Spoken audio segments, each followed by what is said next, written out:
നമസ്കാരം. ഡെമോക്രസിയാണ്. എല്ലാവർക്കും സ്വാഗതം. പാചകവാതക വിലവർദ്ധനവിന് എതിരായ ഇടതുമുന്നണി സമരം രണ്ടാം ദിവസത്തിലേക്ക് കടന്നു.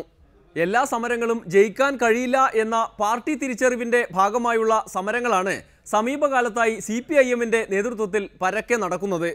സോളാർ തീർപ്പ് സമരങ്ങൾക്ക് ശേഷമുള്ള വിഖ്യാത സമരമാണ് ഗ്യാസ് സമരം. എന്തായാലും പിണറായി വിജയന്റെ സംവിധാനത്തിൽ ആ അനിശ്ചിതകാല നിരാഹാര സമരം തുടങ്ങിക്കഴിഞ്ഞു. ആദ്യം തയ്യാറെടുപ്പ്. വിജയേട്ടനെ ആരോ എവിടുന്നോ പുകഴ്ത്തി സംസാരിക്കുന്നുണ്ട്. അതുകൊണ്ട് എക്കള് വന്നെ. ആരും എവിടുന്ന് തന്നെ പുകഴ്ത്തി സംസാരിക്കുന്നില്ല. എന്റെ കൈയും കാലം വർക്കടാ സുഖം. ഇന്ന് വരെ ഒരു ഷൂട്ടിംഗ് പോലും കണ്ടിട്ടില്ലാത്ത ഞാനിത് എങ്ങനെ ഷൂട്ട് ചെയ്യും? എങ്കിൽ പിന്നെ സമയം കളയാൻ തുടങ്ങാം അല്ലേ സാർ? തുടങ്ങാം. ഞാൻ റെഡി. Start action cut. മനസ്സിലായില്ല. Start action cut.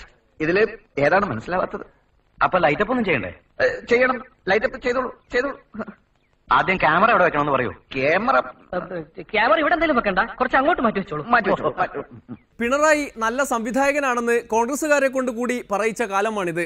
അതുകൊണ്ട് ഈ സംവിധാനത്തിൽ നടക്കുന്ന സമരങ്ങളൊക്കെ ഗംഭീര വിജയവുമായിരിക്കും.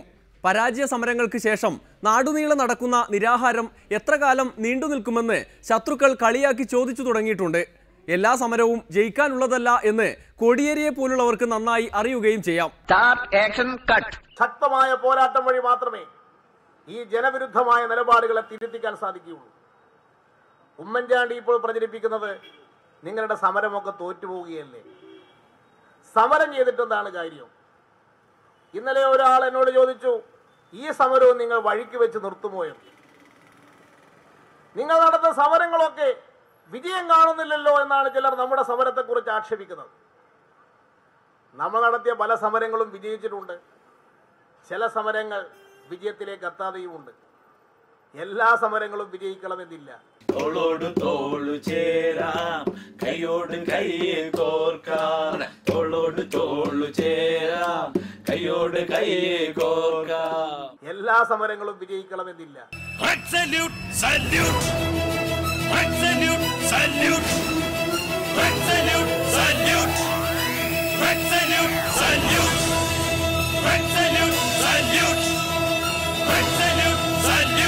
നിങ്ങൾ നടത്തുന്ന സമരങ്ങളൊക്കെ വിജയം കാണുന്നില്ലല്ലോ. ജീവിതത്തിൽ ചന്തുവിനെ തോൽപ്പിച്ചിട്ടുണ്ട് പലരും പലവട്ടം. സ്നേഹം പങ്കുവെക്കുമ്പോൾ കൈവറച്ച ഗുരുനാഥൻ പിന്നെ തോൽപ്പിച്ചു. അവസാനം സത്യം വിശ്വസിക്കാത്ത ചെങ്ങാതിയും തോൽപ്പിച്ചു. തോൽവികൾ ഏറ്റുവാങ്ങാൻ ചന്തുവിന്റെ ജീവിതം പിന്നെയും ബാക്കി. അമർന്ന് കത്തുന്ന തീയുമുണ്ട്, ആളിക്കത്തുന്ന തീയുമുണ്ട് എന്ന് ഉമ്മൻചാണ്ടിയും കേന്ദ്ര ഭരണവും മനസ്സിലാക്കണം.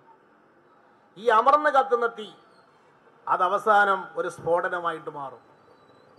ആ സ്ഫോടനത്തിൽ ഉമ്മൻചാണ്ടിയും തകരും, കേന്ദ്രത്തിലെ മൻമോഹൻ സിംഗും തകരും, കേന്ദ്ര ഭരണവും പോകും, ഈ സംസ്ഥാന ഭരണവും പോകും.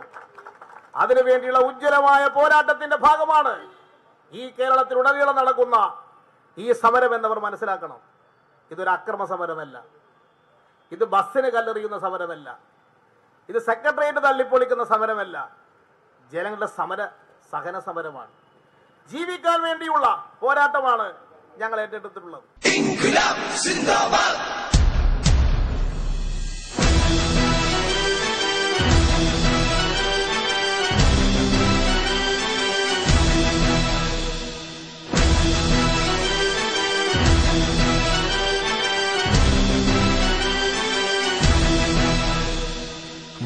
സമരഗീതമൊന്ന് ചോരയാൽ രചിച്ചിടാം, ധീരരായി വിപ്ലവത്തിനഗ്നിയായി ജ്വലിച്ചിടാം. ധാരാളം പേർ ഇന്നിപ്പോ നിരാഹാരം കിടക്കാൻ നിങ്ങൾ ഒറ്റക്ക് കിടക്കണ്ട, ഞങ്ങളും ഉണ്ട് എന്ന് പറഞ്ഞിട്ട് ഇവിടെ കുറെ പേര് ഒന്നിച്ച് ഇരിക്കുന്നു. അപ്പോൾ നിരാഹാര സമരത്തിന് തയ്യാറായി വന്നിരിക്കുന്നു. നാളെ മുതൽ സ്വാഭാവികമായും ഇതിന്റെ എണ്ണം വർദ്ധിക്കും. നല്ലതുപോലെ ആളുകൾ കൂടും. അങ്ങനെ കൂടി വരുമ്പോൾ ഈ സ്ഥലം മതിയാകുമെന്നറിയില്ല. കിടക്കണമെങ്കിൽ, ഇരിക്കുകയാണെങ്കിൽ കുറച്ച് മതിയായിട്ട് വരും. അപ്പോൾ കുറച്ചുകൂടി വിശാലമായ സ്ഥലം നമ്മൾ എടുക്കേണ്ടതായിട്ട് വരും. അതൊരു ഐക്യദാർഢ്യം പ്രകടിപ്പിക്കലാണ്, നാടിന്റെ വികാരം പ്രകടിപ്പിക്കലാണ്. ആ വികാരം നമ്മൾ വലിയ തോതിൽ ബഹളമയമായിട്ടൊന്നുമല്ലെങ്കിലും എല്ലാ പ്രദേശത്തും ഇതുണ്ടാവുകയാണ്. 1400-ലധികം 2000-ഓളം കേന്ദ്രങ്ങളിലായിരിക്കും ഇത് സംഭവിക്കുന്നത്. ഒരു മണ്ഡലത്തിൽ 10 കേന്ദ്രം എന്നാണ് നിശ്ചയിച്ചതെങ്കിലും ചിലര് 10-ൽ കൂടുതലാക്കിയിട്ടുണ്ട്. അപ്പൊ അങ്ങനെ വരുമ്പോൾ 1400-ലധികം കേന്ദ്രങ്ങൾ നമ്മുടെ സംസ്ഥാനത്തുണ്ടാവും.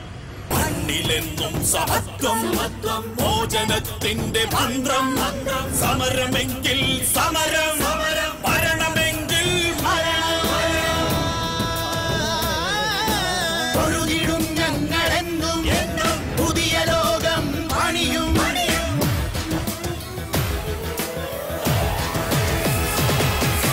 തോളോട് തോളു ചേരാ, കൈയോട് കൈ കോട്ട, നാളെ തൻ കാവലാകാം, നന്മ തൻ സൂര്യനാകാം, നേരിൻ പോരാളിയാകാം, ഗോവിൻ സാന്ത്വനമാകാം.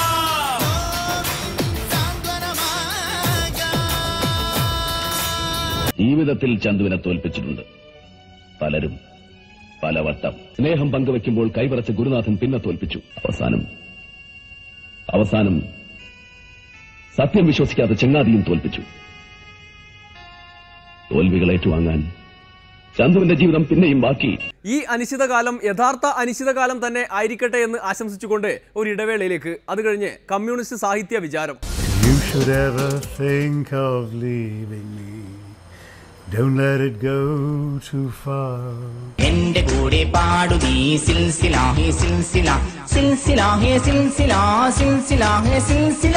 ആധുനിക പ്രസ്ഥാനത്തിന്റെ പതാകവാഹകരായ സാർ ആധുനികമേ പബ്ലിഷ് ചെയ്യൂ എന്ന് പറഞ്ഞതുകൊണ്ട് സ്വപ്പ കഞ്ചാവ് അടിച്ചുകൊണ്ട് എഴുതിയതാ.